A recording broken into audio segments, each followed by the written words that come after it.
ഈശോയിൽ സ്നേഹമുള്ളവരെ, നമ്മൾ പരിശുദ്ധാത്മാവിൻ്റെ തിരുനാളിന് വേണ്ടി ഒരുങ്ങുകയാണ്. ഈ വരുന്ന ഞായറാഴ്ചയാണ് പെന്തക്കോസ്താ തിരുനാൾ. 3 ദിവസം അല്ലേ, വെള്ളി, ശനി, ഞായർ. നമ്മൾ ഈ ത്രിദിനം അങ്ങനെയെങ്കിലും ഒന്ന് ആചരിക്കുന്നത്, ഇൻറ്റൻസീവായിട്ട് ഒരുങ്ങുന്നത് നല്ലതാണ്. പരിശുദ്ധാത്മാവിന് വേണ്ടി ഒരുങ്ങുക. പരിശുദ്ധാത്മാവാണ് കാര്യങ്ങളൊക്കെ ക്രമീകരിച്ച് തരുന്നത്.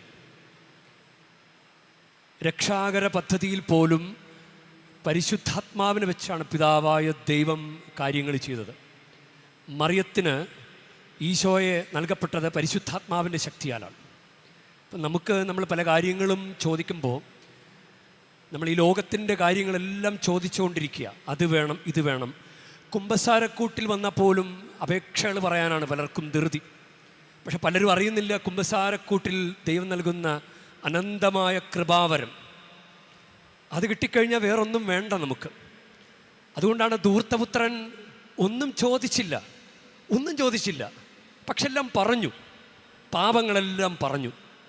അവളൊന്നും ചോദിച്ചില്ല. ഇല്ലേ, പന്നിക്കൂട്ടിൽ പട്ടിണി, വസ്ത്രമില്ല, ദാരിദ്ര്യം, ആരുമില്ല. അപ്പ എനിക്ക് ഭക്ഷണമില്ലപ്പ, അപ്പ എനിക്ക് വസ്ത്രമില്ലപ്പ, ചെരുപ്പില്ലപ്പ. ഇതൊന്നുമല്ല ധൂർത്തപുത്രൻ വന്ന് പറഞ്ഞത്. ധൂർത്തപുത്രൻ തൻ്റെ പാപം പറഞ്ഞു. പാപം പറഞ്ഞപ്പോൾ ചോദിക്കാത്തതെല്ലാം കിട്ടി. ഇത് പലർക്കും അറിയില്ല. കൃപാവരത്തിൻ്റെ മുമ്പ് നിൽക്കുമ്പോഴും പെന്തക്കോസ്താ തിരുനാളിന് ഒരുങ്ങുമ്പോഴും പലരും ഇപ്പോഴും വില കുറഞ്ഞ കാര്യങ്ങൾ ചോദിക്കുകയും വില കുറഞ്ഞ കാര്യങ്ങൾ ചെയ്യുകയും ചെയ്തുകൊണ്ടിരിക്കുകയാണ്. ഇവിടെ പരിശുദ്ധാത്മാവിന് വേണ്ടി ചോദിക്കണം. പരിശുദ്ധാത്മാവാണ്. നമ്മൾ ഇത്രയും ജീവിച്ചങ്ങനെ മുന്നോട്ട് പോകുമ്പോൾ പരിശുദ്ധാത്മാവേ വരണമേ എന്ന് ഒരു വാക്കെങ്കിലും പറയണം. പരിശുദ്ധാത്മാവേ എന്നിൽ വന്ന് നിറയണമേ, അങ്ങനെ പറയണം. യഥാർത്ഥത്തിൽ ഈ സ്നേഹം എന്ന കാര്യം അത് പരിശുദ്ധാത്മാവിൻ്റെ കാര്യമാണ്. സ്നേഹം ഗലാത്യ 5:22 അത് പരിശുദ്ധാത്മാവിൻ്റെ ഫലങ്ങളെക്കുറിച്ച് പറയുമ്പോൾ ആദ്യത്തെ ഫലം സ്നേഹമാണ്. റോമാക്കാർക്ക് എഴുതിയ ലേഖനം 5-ാം അധ്യായം 5-ാം വാക്യം, റോമ 5:5, പ്രത്യാശ നമ്മെ നിരാശരാക്കുന്നില്ല, കാരണം നമുക്ക് നൽകപ്പെട്ടിരിക്കുന്ന പരിശുദ്ധാത്മാവിലൂടെ ദൈവത്തിൻ്റെ സ്നേഹം നമ്മുടെ ഹൃദയങ്ങളിലേക്ക് ചൊരിയപ്പെട്ടിരിക്കുന്നു. പത്രോസിനോട് നീ എന്നെ സ്നേഹിക്കുന്നുവോ എന്ന് ചോദിക്കുമ്പോൾ യഥാർത്ഥത്തിൽ ഒരു ഉത്തരവാദിത്തം ഏൽപ്പിക്കുകയാണ്. ഉത്തരവാദിത്തം ഏൽപ്പിക്കുക എന്ന് പറഞ്ഞു കഴിഞ്ഞാൽ പരിശുദ്ധാത്മാവിനെ നൽകുക എന്നാണ്.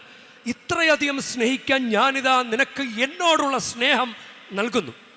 ഇത്രയധികം സ്നേഹത്തിൻ്റെ ശുശ്രൂഷ ഞാൻ നിന്നെ ഏൽപ്പിക്കുമ്പോൾ നിനക്കിതാ ഞാൻ സ്നേഹം നൽകുന്നു. പരിശുദ്ധാത്മാവിനെ നൽകുക എന്ന് തന്നെയാണ്. ഉത്തരവാദിത്തം ഏൽപ്പിക്കുക എന്ന് പറഞ്ഞു കഴിഞ്ഞാൽ പരിശുദ്ധാത്മാവിനെ നൽകുക. അവൻ അത് ചെയ്യുമെന്ന് ബോധ്യമുള്ളപ്പോഴാണല്ലോ, അങ്ങനെ ബോധ്യമുള്ളപ്പോഴാണല്ലോ ഒരാളെ നമ്മളൊരു കാര്യം ഏൽപ്പിക്കുക. അപ്പം ദൈവത്തിന് പത്രോസിനെ കൊണ്ട് കാര്യമുണ്ട്. പത്രോസിനെ ഏൽപ്പിക്കാൻ വേണ്ടി ദൈവം തീരുമാനിക്കുമ്പോൾ ദൈവം കൊടുക്കുന്ന അനുഗ്രഹമാണ് ഈ പരിശുദ്ധാത്മാവ്. അപ്പോൾ അധികം സ്നേഹിക്കുന്നുവോ എന്നാണ്. അധികം സ്നേഹിക്കാൻ നമ്മളും സ്നേഹിക്കുന്നുണ്ട്. പക്ഷേ ഒരു ചോദ്യമാണ്, ഞാൻ അധികം സ്നേഹിക്കുന്നുണ്ടോ? അധികമായി നീ എന്നെ സ്നേഹിക്കുന്നു. യോഹന്നാൻ 21:15, 16-ലും 17-ലും ഇത് ചോദിക്കുന്നുണ്ട്. പക്ഷെ ആദ്യത്തെ ചോദ്യം, നീ എന്നെ ഇവരെക്കാൾ അധികമായി സ്നേഹിക്കുന്നുണ്ടോ? ഇവരെക്കാൾ അധികമായി സ്നേഹിക്കുന്നു. അധിക സ്നേഹം അതാണ് ആവശ്യപ്പെടുന്നത്. അധിക സ്നേഹം. കുറച്ച് നോർമൽ ഒരു വില കുറഞ്ഞ സ്നേഹമൊന്നും പോരാ. വില കുറഞ്ഞ സ്നേഹം ആർക്കും പറ്റും. പക്ഷെ വില കൂടിയ അധികമുള്ള സ്നേഹം, അതാണ് ദൈവം ആഗ്രഹിക്കുന്നത്. ഇങ്ങനെ ദൈവം ഒരാളോട് പറഞ്ഞു, നീ ഇവളെന്നെ അധികമായി സ്നേഹിച്ചു എന്ന് പറഞ്ഞു. അത് പാപിനിയായ സ്ത്രീയാണ്. അവളെ ലൂക്കാട് സുവിശേഷം 7-ാം അധ്യായത്തിൽ ഒരു വീട്ടിൽ ഈശോ ഉണ്ടെന്നറിഞ്ഞപ്പോൾ അവൾ ഓടിച്ചെന്നു. അവിടെ പിറുപിറുപ്പൊക്കെ ഉണ്ടായി. ഇവനത് അറിയുന്നില്ല, ഇവനൊരു പ്രവാചകനല്ലേ, ഇവൾ ആരാണെന്ന് ഇവൻ അറിയുന്നില്ല എന്ന് യേശുവിനെ കുറിച്ച് പിറുപിറുക്കുന്നുണ്ട്. പക്ഷെ ഈശോ പറയുന്നത്, ഇവൾ എന്നെ അധികമായിട്ട് സ്നേഹിച്ചു. ഈ അധികം സ്നേഹിക്കാൻ റിസ്ക്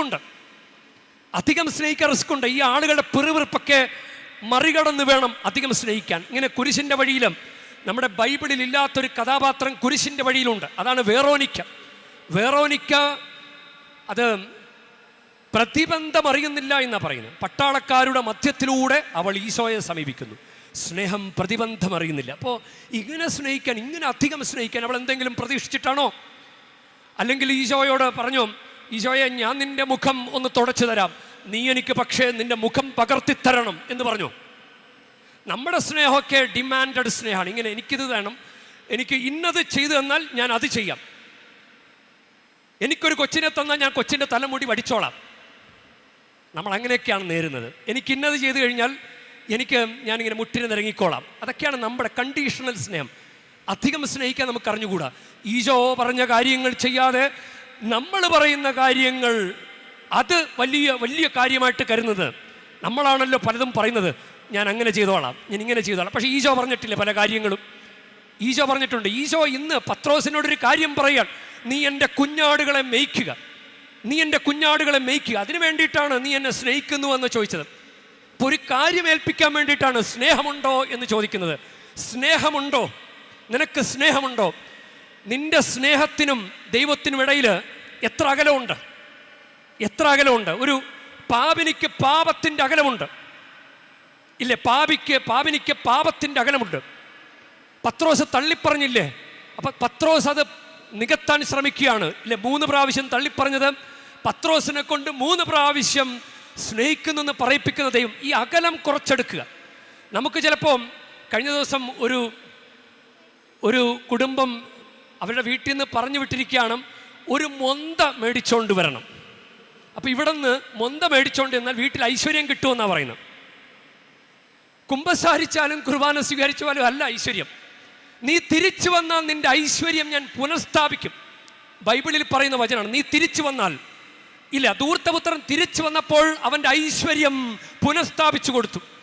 നമ്മളിപ്പോൾ ദൈവം മരിച്ചിങ്ങനെ കുരിശ് നിൽക്കുമ്പോഴും നമ്മൾ ഐശ്വര്യം പുനഃസ്ഥാപിക്കാൻ വേറെ വഴി പോവുകയാണ്. അപ്പോൾ എവിടെയാണ് അധിക സ്നേഹം? ഒരു തകിടിൻ്റെയും ചരടിൻ്റെയും അകലമുണ്ടെങ്കിൽ, ഒരു തകിടിൻ്റെയും ചരടിൻ്റെയും അകലമാണ് നീയും നിന്റെ ദൈവത്തിനും ഇടയിലെങ്കിൽ നിനക്കത് മാറ്റിക്കൂടെ? രക്തം തന്ന് വിലക്ക് വാങ്ങിച്ച നിന്റെ ദൈവത്തിൻ്റെ സ്നേഹം നീ അത് മനസ്സിലാക്കണ്ടേ?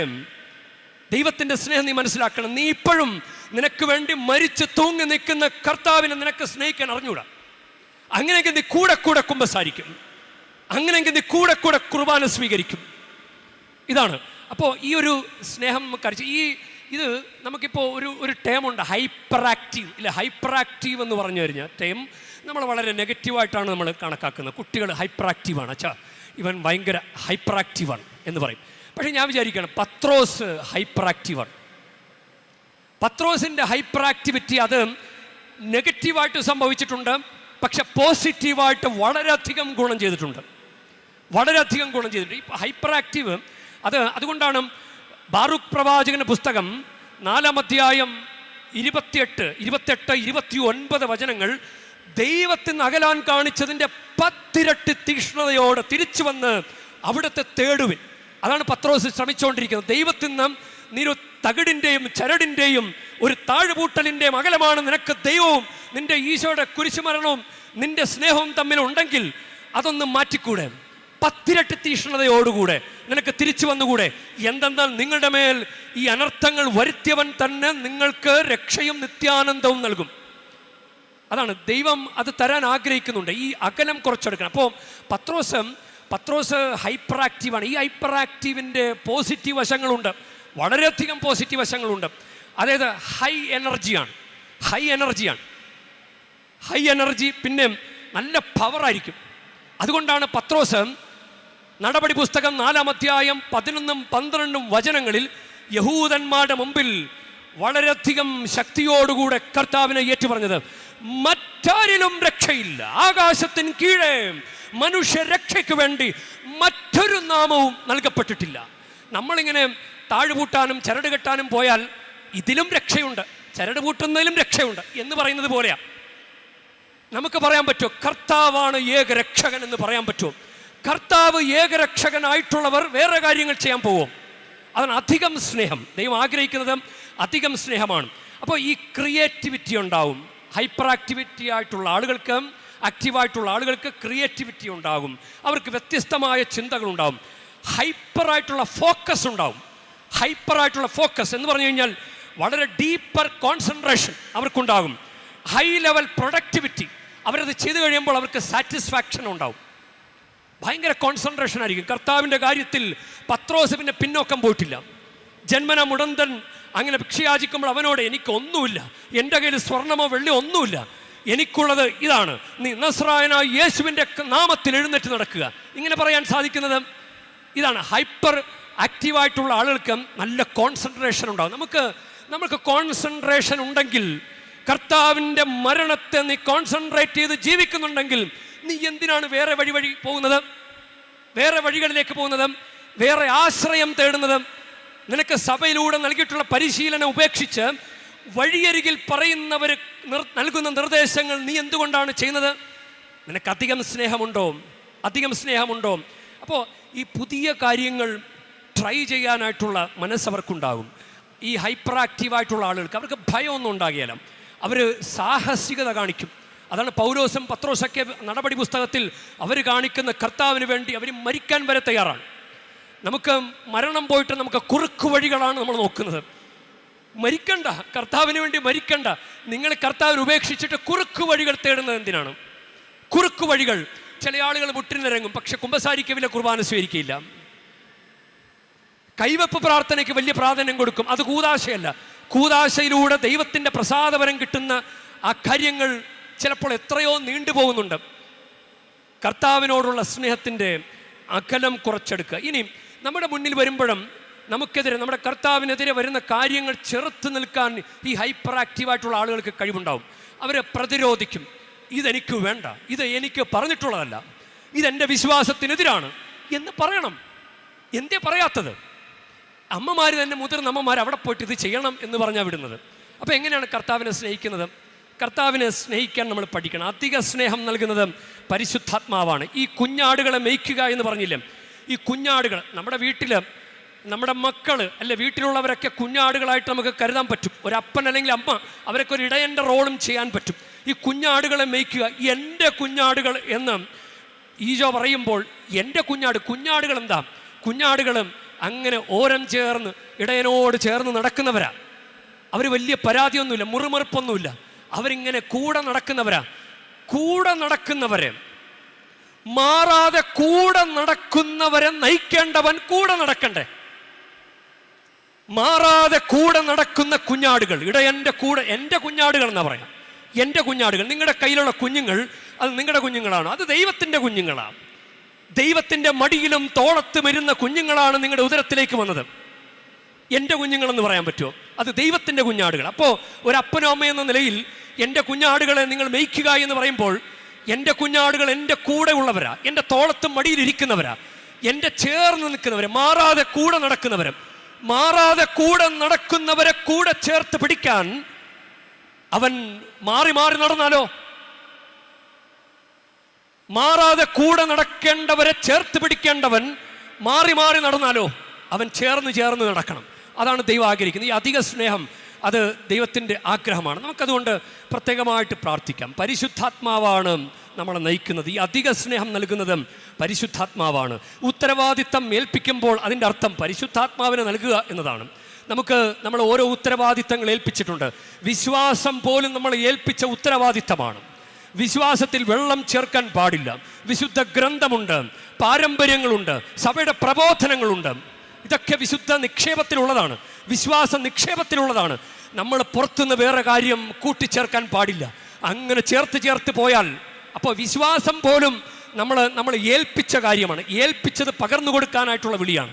അതുകൊണ്ട് നമുക്ക് പ്രത്യേകം പ്രാർത്ഥിക്കാം. പരിശുദ്ധാത്മാവേ, എനിക്ക് ഇത്ര നാളായിട്ടും അധികം സ്നേഹിക്കാൻ പറ്റിയിട്ടില്ല, ഇങ്ങനെ തട്ടിയും തടവയൊക്കെ അങ്ങനെ പോവുകയാണ്, എനിക്ക് കുറച്ചുകൂടി നിന്നെ സ്നേഹിക്കാനുള്ള കൃപ നൽകണമേ. ദൈവം ചോദിക്കുന്നത് അത് തന്നെയാണ്, സ്നേഹമാണ്, അധിക സ്നേഹം. നീ എന്ത് ചെയ്താലും സ്നേഹമുണ്ടാകണം. ഈ നമുക്ക് മാനസാന്തരം ഇല്ല, അനുതാപം തന്നെ 2 തരത്തിലുണ്ട്. പൂർണ്ണ അനുതാപത്തിൻ്റെ അർത്ഥം എന്താണെന്നറിയാവോ? എൻ്റെ ദൈവമേ, ഞാൻ നിന്നെ വേദനിപ്പിച്ച് പോയല്ലോ എന്ന് വിചാരിച്ചിട്ട് അനുതപിക്കുന്നതിനെയാണ് പൂർണ്ണ അനുതാപം എന്ന് പറയുന്നത്. അപൂർണ്ണ അനുതാപം എന്താണെന്നറിയാവോ? കുമ്പസാരിച്ചില്ലെങ്കിൽ എനിക്ക് ശിക്ഷ കിട്ടും എന്ന് പേടിച്ചിട്ട് അനുതപിക്കുന്നത്. ഞാനിപ്പോൾ കുമ്പസാരിച്ചില്ലെങ്കിൽ എൻ്റെ പണി പാളും, എൻ്റെ ജീവിതത്തിൽ അനുഗ്രഹങ്ങൾ വരികയില്ല എന്ന് പേടിച്ചിട്ട്. ദൈവത്തിനോട് സ്നേഹമൊന്നും ഉണ്ടാകണമെന്നില്ല. അപ്പം ദൈവത്തോടുള്ള സ്നേഹമാണ് നമുക്ക് വേണ്ടത്. ദൈവം അളക്കുന്ന അളവുകോൽ അത് തന്നെയാണ്. പ്രിയ ദൈവ പൈതലേ, നിന്നെയും എന്നെയും വ്യക്തിപരമായിട്ട് അറിയാവുന്ന ദൈവത്തിന് നീ എങ്ങനെയാണ് സ്നേഹിക്കുന്നത് ദൈവത്തിനറിയാം. നീ വിളിക്കുന്നൊരു വിളിക്ക് പോലും അമ്മ എന്ന് വിളിക്കുമ്പോൾ അമ്മയ്ക്കറിയാം. ഓരോ മകനും മകളും എങ്ങനെയാണ് അമ്മയെ സ്നേഹിക്കുന്നത്. എൻ്റെ ഈശോയെ എന്ന വിളിക്ക് പോലും അറിയാൻ പറ്റും ഈ വിളിയിൽ സ്നേഹമുണ്ടോ എന്ന്. അതുകൊണ്ട് നമുക്ക് പ്രാർത്ഥിക്കാം. പരിശുദ്ധാത്മാവാണ് ഈ സ്നേഹം തരുന്നത്. നമുക്ക് അധിക സ്നേഹം പരിശുദ്ധാത്മാവ് നൽകട്ടെ. ഈ തിരുനാൾ അനുഗ്രഹമാകട്ടെ. വേറെന്തൊക്കെ ചോദിച്ചാലും പരിശുദ്ധാത്മാവിനെ ചോദിക്കാൻ മറന്നു പോകല്ലേ. പരിശുദ്ധാത്മാവിനെ കിട്ടിയാൽ എല്ലാ കാര്യങ്ങളും നമ്മുടെ ജീവിതത്തിലേക്ക് നൽകപ്പെടും എന്ന് വിശ്വസിക്കാൻ സാധിക്കട്ടെ. ഇരുളാർന്നു രന്മനതാരിൽ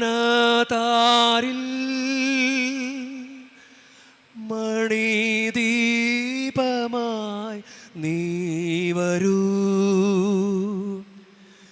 ഇരുളാർന്നു രന്മനതാരിൽ മണിദീപമായി നീ വരൂ. പാവനാത്മാവേ നീ വരൂ. ദിവ്യസ്നേഹമേ നീ വരൂ. പാവനാത്മാവേ നീ വരൂ.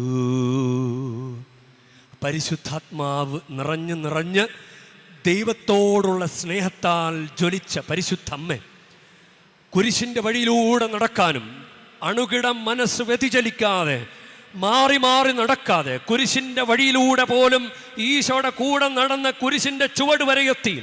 കുരിശിൻ്റെ ചുവട്ടിൽ ഈശോയുടെ കുരിശ് മരണത്തെ ആരാധിക്കാൻ മാത്രം സ്നേഹം കൊണ്ട് നിറഞ്ഞ പരിശുദ്ധ മറിയമേ, ഞങ്ങളിലും പരിശുദ്ധാത്മാവ് നിറയാനും ദൈവത്തിൻ്റെ അധിക സ്നേഹം വന്ന് നിറയാനും ഞങ്ങൾക്ക് വേണ്ടി പ്രാർത്ഥിക്കണമേ.